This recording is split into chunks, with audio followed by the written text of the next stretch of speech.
चलिए लाख रुपए की बात में अब आपको दिखाते हैं सांसों के सौदागरों की तस्वीर। पहली तस्वीर दिल्ली की खान मार्केट की है, जहां दिल्ली में ऑक्सीजन कंसंट्रेटर की कालाबाजारी का बड़ा खुलासा हुआ है।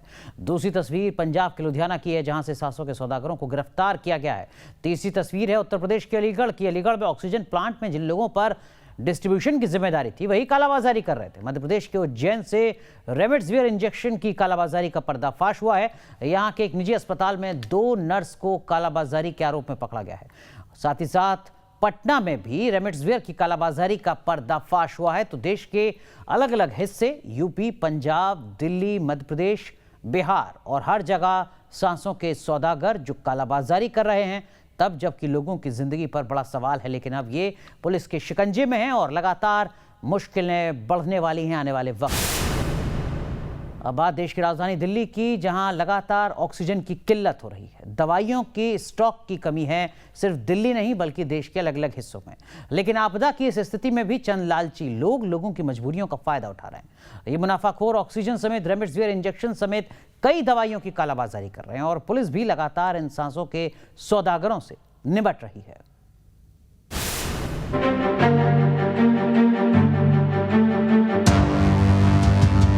देश मुसीबत में है।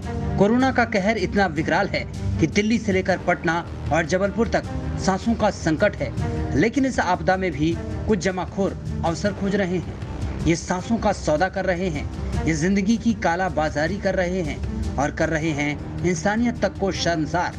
कहीं ऑक्सीजन के नाम पर काला कारोबार चल रहा है, कहीं दवाओं की काला बाजारी हो रही है, तो कहीं एम्बुलेंस के लिए हजारों लाखों की लूट हो रही है। संकट काल में जब पूरे देश को एकजुट होना चाहिए, तब ऐसे मौका परस्त लोग महामारी और उसके खतरे को और बढ़ा रहे हैं। सबसे बुरा हाल तो राजधानी दिल्ली का है। दिल्ली में लोधी कॉलोनी से लेकर खान मार्केट, ग्रेटर कैलाश से लेकर जनकपुरी और शहादरा से रोहिणी तक जिंदगी बचाने की आड़ में काले कारोबार का सच सामने आया है। दिल्ली के खान मार्केट में पुलिस ने छापा मारा तो ऐसे ही गिरोह का खुलासा हुआ। टाउन हॉल और खान चाचा रेस्टोरेंट में छापा मारकर पुलिस ने करीब 100 ऑक्सीजन कंसंट्रेटर जब्त किए हैं। पुलिस ने कुछ आरोपियों को शिकंजे में लिया है और इस तफ्तीश में जुटी है कि गिरोह में कितने लोग थे, ये कहां-कहां सक्रिय थे। कहीं इनके तार लोधी कॉलोनी के उस गैंग से तो नहीं जुड़े जिनके पास से कल 419 ऑक्सीजन कंसंट्रेटर बरामद हुए थे। दिल्ली के खान मार्केट में टाउन हॉल नाम के रेस्टोरेंट से दिल्ली पुलिस ने छापेमारी करके 9 कंसंट्रेटर जो कि ऑक्सीजन कंसंट्रेटर हैं 5 लीटर 9 लीटर के वो बरामद किए हैं। दरअसल कल एक नेगे जू रेस्टोरेंट जो कि लोधी कॉलोनी में है, वहाँ पर पुलिस को संदिग्ध गतिविधि मिली थी और वहाँ पे जब पुलिस ने छापेमारी की तब 32 ऑक्सीजन कंसंट्रेटर बरामद हुए थे।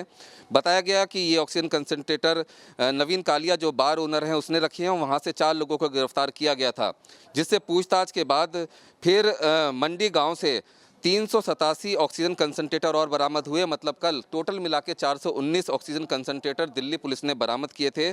और आज जो कल 4 लोग गिरफ्तार किए गए थे उसमें हितेश नाम के शख्स की मिली जानकारी के आधार पर टाउन हॉल नाम का जो रेस्टोरेंट खान मार्केट में है, यहाँ से 9 ऑक्सीजन कंसंट्रेटर बरामद किए गए हैं। मतलब टोटल 428 ऑक्सीजन कंसंट्रेटर जो 5 लीटर और 9 लीटर के हैं वो दिल्ली पुलिस ने बरामद किए हैं। सीधे तौर पर एशिया की सबसे महंगी मार्केट ये माना जाता है और ऐसी स्थिति में इन रेस्टोरेंट और बार में ऑक्सीजन कंसंट्रेटर की कालाबाजारी का चलना अपने आप में काफ़ी गंभीर सवाल खड़े करता है। फिलहाल इस पूरे रैकेट की छानबीन में पुलिस जुटी हुई है और आने वाले समय में कुछ और लोगों की गिरफ्तारी की संभावना से भी पुलिस ने इनकार नहीं किया है। दिल्ली के ग्रेटर कैलाश में भी ऑक्सीजन कंसंट्रेटर की कालाबाजारी का खुलासा हुआ है। यहाँ छापेमारी में पुलिस को 10 ऑक्सीजन कंसंट्रेटर और 684 ऑक्सीमीटर मिले हैं। पुलिस ने एक कार से बड़ी संख्या में करीब 3000 थर्मामीटर समेत दूसरे मेडिकल उपकरण भी बरामद किए हैं और 2 आरोपियों को शिकंजे में ले लिया है। जिस ऑक्सीजन के लिए सरकार कोर्ट तक में गुहार लगा रही है और जिसके लिए दूसरे देश तक भारत की ओर मदद का हाथ बढ़ा रहे हैं, उस ऑक्सीजन और जिंदगी बचाने वाली दवाओं की कालाबाजारी करने वाले सच में देशद्रोही से कम नहीं। दिल्ली से रुमानुल्लाह खान के साथ टीम न्यूज़ नेशन। तो ऐसे कालाबाजारी करने वाले लोग सिर्फ दिल्ली में नहीं हैं, इंदौर में भी सांसों के सौदागरों के खिलाफ पुलिस एक्शन मोड में आ चुकी है। रेमडेसिविर इंजेक्शन की कालाबाजारी के मामले में इंदौर पुलिस ने अब तक की सबसे बड़ी कार्रवाई करते हुए 4 मामलों में अब तक 11 आरोपियों को गिरफ्तार किया है। इन आरोपियों से पुलिस ने 16 इंजेक्शन समेत 5 बॉक्स फेविफ्लू कार, मोबाइल और नकदी भी जब्त की है। गुजरात के मोरबी जिले में पकड़ी गई नकली रेमडेसिविर इंजेक्शन की फैक्ट्री से इन आरोपियों के तार जुड़े हुए हैं। सभी आरोपियों के खिलाफ अब NSA के तहत कार्रवाई की जा रही है। मध्य प्रदेश के इंदौर की तस्वीरें हम आपको दिखा रहे हैं। ये वो आरोपी हैं जिन्होंने जिंदगी का सौदा करने की कोशिश की है। देखिए, इसमें क्या होता है कि सोशल मीडिया पे एक या कि फेसबुक पे, व्हाट्सएप पे एक खबर चलती है कि अर्जेंट में जो है रेमडेसिविर की ज़रूरत है, या कि ये चलती है कि किसी को ज़रूरत हो तो संपर्क करें, और उसमें जिन लोगों को ज़रूरत होती है वो फ़ोन लगाते हैं उस पर। अब जो है उसके मार्फत से इन्हीं लोगों को ये टारगेट बनाते हैं। इसमें अभी तक जो है 14 इंजेक्शन पुलिस ने जब्त किए हैं केवल अकेले विजयनगर थाने से, और इसी तरीके से लसूड़िया और यहाँ पे भी करीब 5-7-8 इंजेक्शन हम लोगों ने किए हैं इसमें, और ये हर इंजेक्शन को करीब 25-25 हज़ार रुपये तक में ये लोग बेचते थे। तो एक तरफ 700 के सौदागर कोरोना मरीजों की जान से खिलवाड़ कर रहे हैं, तो दूसरी तरफ अस्पताल में भर्ती कोरोना संक्रमित युवती से छेड़छाड़ की खबर भी सामने आ रही है। खबर मध्य प्रदेश के इंदौर से है, जहां कोरोना संक्रमित युवती के साथ छेड़छाड़ करने के मामले में 2 वार्ड बॉय को गिरफ्तार किया गया है। घटना इंदौर के महाराजा यशवंत राव हॉस्पिटल की है। अस्पताल के न्यू चेस्ट कोविड सेंटर में 2 वार्ड बॉय ने कोरोना संक्रमित युवती से छेड़छाड़ की। युवती ने विरोध किया तो दोनों भाग निकले। बाद में अस्पताल की शिकायत पर पुलिस ने दोनों आरोपियों को गिरफ्तार कर लिया है। कोरोना की दूसरी लहर कहर मचा रही है। एक दिन में 4,14,000 से ज्यादा नए केस सामने आए हैं। 24 घंटे में 3,920 लोगों की मौत हो चुकी है। राज्यों ने पाबंदियां लगाई, लेकिन वायरस की रफ्तार कम नहीं हुई। केरल और राजस्थान सरकार ने संपूर्ण लॉकडाउन का ऐलान कर दिया। सवाल यह है कि क्या संपूर्ण लॉकडाउन ही एकमात्र विकल्प है? क्या ज्यादा केस वाले राज्यों को भी तुरंत संपूर्ण लॉकडाउन लगा देना चाहिए? ये तस्वीरें महाराष्ट्र के अहमदनगर की हैं। कहने को तो महाराष्ट्र में लॉकडाउन लगा है, लेकिन ये तस्वीरें जमीनी हकीकत को बताने के लिए काफी हैं। यहाँ नमाज के लिए जुटी भीड़ को जब पुलिस ने हटाने की कोशिश की तो लोगों ने एक पुलिस वाले पर जानलेवा हमला कर दिया। पुलिस वाले ने किसी तरह भागकर जान बचाई। सवाल यह है कि ऐसे सिर्फ नाम के लॉकडाउन से कोरोना कैसे काबू में आएगा? महाराष्ट्र, दिल्ली, यूपी, बिहार कोरोना को रोकने के लिए राज्य सरकारों ने लॉकडाउन लगाया है, पाबंदियां लगाई गई हैं, लेकिन इन पाबंदियों का असर नहीं दिख रहा, क्योंकि लोग घरों से बाहर निकल रहे हैं और वायरस की चेन टूटने की बजाय और फैलती जा रही है। उधर राजस्थान और केरल सरकार ने अपने राज्यों में संपूर्ण लॉकडाउन का ऐलान कर दिया है। आंकड़ों पर नजर डालें तो राजस्थान और केरल में कोरोना के केस दिल्ली, मुंबई, यूपी और कर्नाटक जैसे राज्यों की तुलना में कम है। राजस्थान और केरल में कोरोना से मौत के आंकड़े भी काफी कम हैं, लेकिन फिर भी इन दोनों राज्यों ने संपूर्ण लॉकडाउन का फैसला किया है। सार्वजनिक परिवहन पर पूरी तरह रोक लगा दी गई है। आवश्यक सुविधाओं को छोड़कर सब कुछ बंद कर दिया गया है। वहीं महाराष्ट्र, दिल्ली और यूपी जैसे ज्यादा केस वाले राज्यों में लॉकडाउन के नाम पर पाबंदियां तो लगाई गई हैं, लेकिन सार्वजनिक परिवहन चालू है। लोग घरों से निकल रहे हैं, सड़कों पर भीड़ नजर आ रही है। कम गेस्ट के साथ शादी समारोह की भी छूट है। मतलब लॉकडाउन लगा तो है, लेकिन वो कारगर साबित नहीं हो रहा। ऐसे में सवाल यह है कि क्या कोरोना की लहर को रोकने के लिए क्या अब संपूर्ण लॉकडाउन ही एकमात्र विकल्प है? Team news nation. वैसे महामारी की मार को देखते हुए कई राज्यों ने सख्त पाबंदियां लगा दी हैं, लेकिन दिल्ली और उससे सटे गाजियाबाद में अभी लॉकडाउन के नाम पर लोगों को कुछ छूट मिली हुई है। ऐसे में गाजियाबाद में लोग नियमों का पालन नहीं कर रहे हैं, जो परेशानी का सबब बन सकती हैं। गाजियाबाद में लगातार कोरोना के मामले बढ़ रहे हैं। कम जिस रफ्तार से होने चाहिए वो रफ्तार नहीं नजर आ रही, और यही वजह है कि गाजियाबाद में कोरोना के बढ़ते खतरे के बीच सवाल ये उठ रहा है कि जो दिशा निर्देश राज्य सरकार की तरफ से, जिला प्रशासन की तरफ से जारी किए गए हैं, क्या वाकई उसका इस्तेमाल होता हुआ नजर आ रहा है सड़कों पर?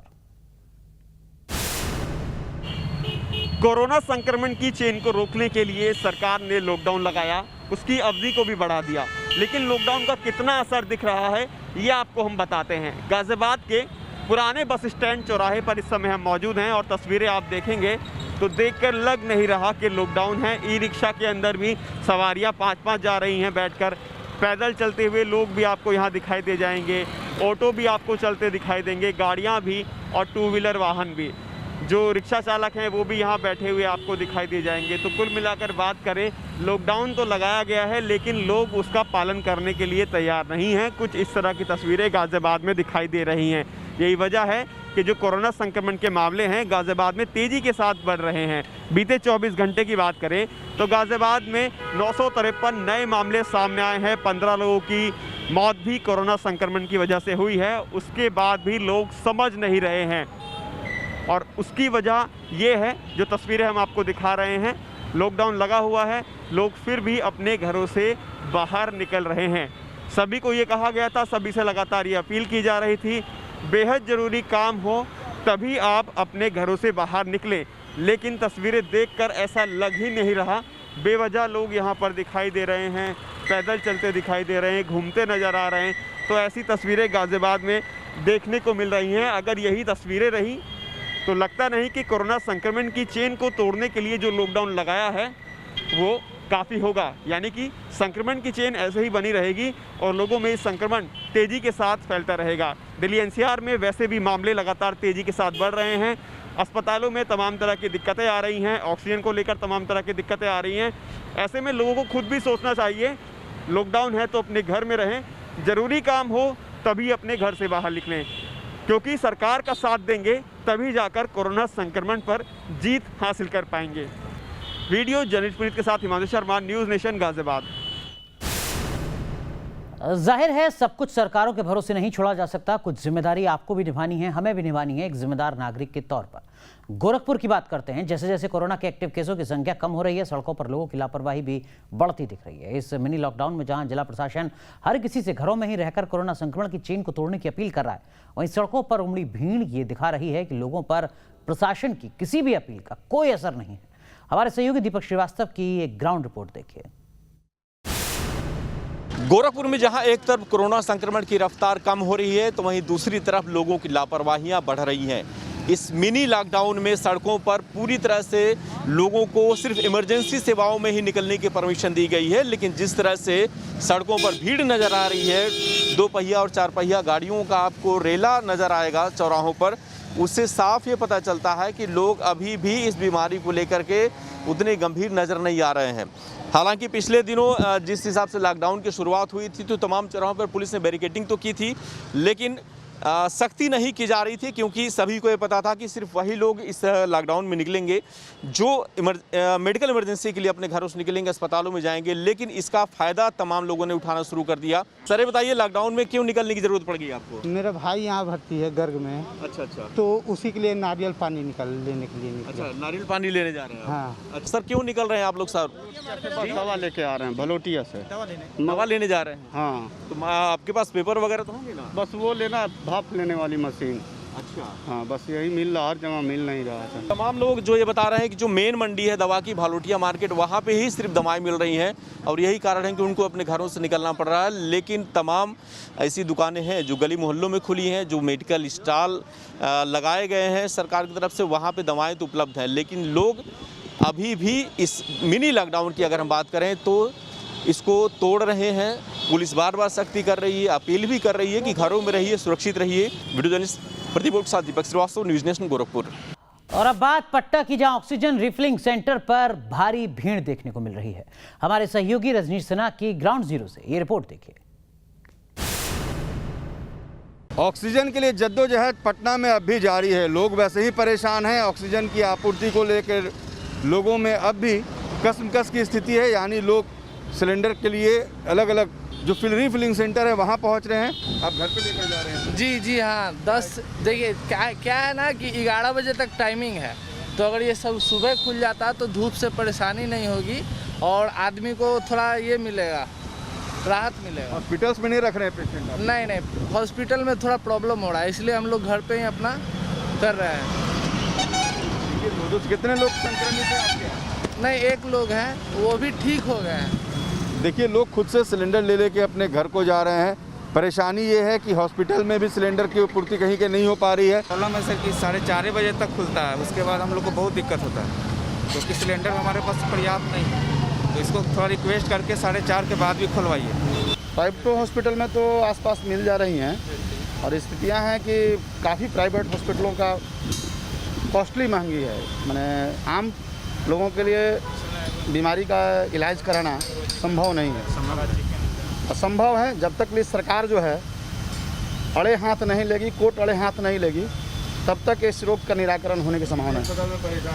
बहुत परेशानी काफ़ी सरकारी में भी हो रही है। सरकारी में फैसिलिटी मिल जाती है हम लोग को, हम लोग ये लाइन में लग के ऑक्सीजन के लिए व्यवस्था नहीं करते थी। सरकार हम लोग को कहीं भी व्यवस्था कर देते, स्कूल में हो, कॉलेज में हो, हॉस्पिटल में हो, तो इस तरह से लाइन में सुबह 8 बजे से लाइन में हम लोग ऑक्सीजन के लिए परेशान नहीं होते।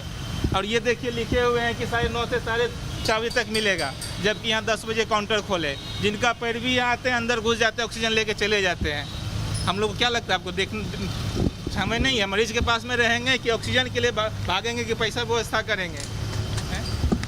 टाइम टेबल बना दिया है सरकार। इस मामला में शून्य स्थिति पे है, शून्य की भी जगह भी नहीं होती है, तो शून्य से भी जीरो हो गई है। मरने के लिए कुत्ता से ही बेकार छोड़ दिया है मनुष्यों को। देखिए यहाँ पर जो लोग हैं, आप वीडियो बना रहे हैं, आपके क्या सेम सर, हम साथ में ही हैं। हम लोग स्थिति ये है कि हम लोग प्राइवेट हॉस्पिटल में हैं, लेकिन वहाँ तो इजीली जैसे भी हम लोग जुगाड़ कर रहे हैं, लेकिन हम लोग अभी गवर्नमेंट हॉस्पिटल में थे या कहीं जो लोकल और भी हमारे नियर बाई में थे, वहाँ पे कोई भी सिलेंडर की व्यवस्था नहीं है। कोई हॉस्पिटल मना कर रहे हैं कि आप सिलेंडर लेकर आइए तब हम आपका इलाज करेंगे, अदरवाइज नहीं करेंगे। ये अगर सिलेंडर है तभी आप हॉस्पिटल में आइए, नहीं तो आपका इलाज नहीं। तभी आपको साथ में ऑक्सीजन भी लाइए। जब मरीज साथ में ऑक्सीजन ले जाके ही देंगे तो हम अपने से इलाज क्यों नहीं करेंगे? 10 को दवाई 5 को दवाई इसमें दिया जाता है। ऑक्सीजन और जांच की लेट कमी आने के चलते RT-PCR के जांच रिपोर्ट लेट से आने के चक्कर में ये हजारों लाखों की जो जान जा रही हैं, इन सब कारण हैं। डॉक्टर विफल हो गई हैं, डॉक्टर एक भी इलाज करने के लिए अड़े हाथ सरकारियाँ के आ नहीं रही हैं। सारे के सारे सोए हुए हैं, या किसी कारण लगा कर के हम बीमार हैं या हम अपने आप को पॉजिटिव हैं, इसको कहकर लोग कुत्ते मवेशी से ही बेकार मनुष्य को छोड़ दिए। देखिए लोगों की परेशानी और लोगों का आक्रोश। यहाँ पर जो गैस सिलेंडर है वहाँ 9:30 से 4:30 का टाइम निर्धारित है। लोग कह रहे हैं कि हमारे यहाँ पेशेंट्स हैं, हमको खुद भी सिलेंडर लेकर आना पड़ता है। सरकारी अस्पताल में पूरी व्यवस्था मिल नहीं रही है, क्योंकि इसका टाइमिंग जो है ये ऑफिशियल टाइम नहीं होना चाहिए। 24 घंटा में हम लोग जब भी यहाँ टंकी अवेलेबल सेंटर के लिए ऑफिशियल टाइम नहीं हो। देखिए लोगों की अपनी अपनी शिकायत, अपनी अपनी परेशानी। लोग इसलिए परेशान है क्योंकि इनके घर में कोई बीमार है, अस्पताल में प्रॉपर व्यवस्था मिल नहीं पा रही है। निजी अस्पताल में खर्च बहुत ज़्यादा है, वो भी कहते हैं कि आप ऑक्सीजन लेकर आइए तब हम मरीज भर्ती करेंगे। और नतीजा ये कि लोग सुबह से आके लाइन में लगते हैं और जब सिलेंडर मिलता है तो उसे लेकर घर जाते हैं, लगाते हैं, लेकिन वो सिलेंडर भी 4 घंटे चलता है, फिर आना पड़ता है, सिलेंडर लेकर जाना पड़ता है।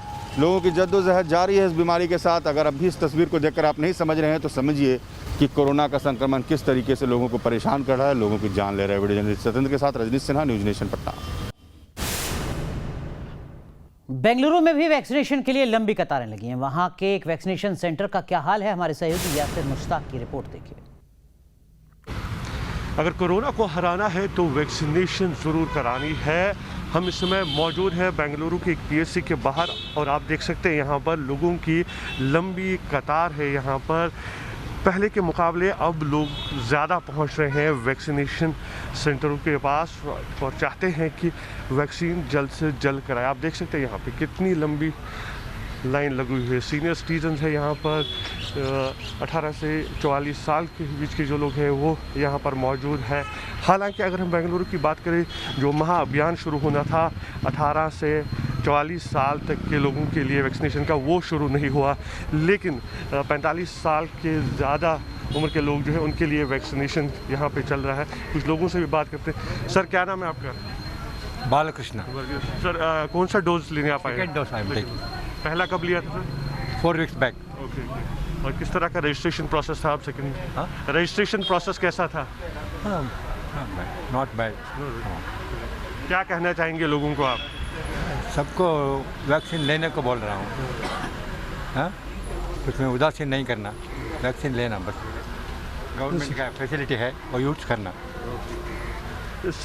तो आप देख सकते हैं यहाँ पर जो है लोग कह रहे हैं कि वैक्सीन कराइए जल्द से जल्द, डरना नहीं है क्योंकि वैक्सीन ही जो है वो बचा सकता है कोरोना से। वीडियो जर्नलिस्ट मोनीश के साथ यासिर मुश्ताक, न्यूज़ नेशन, बेंगलुरु।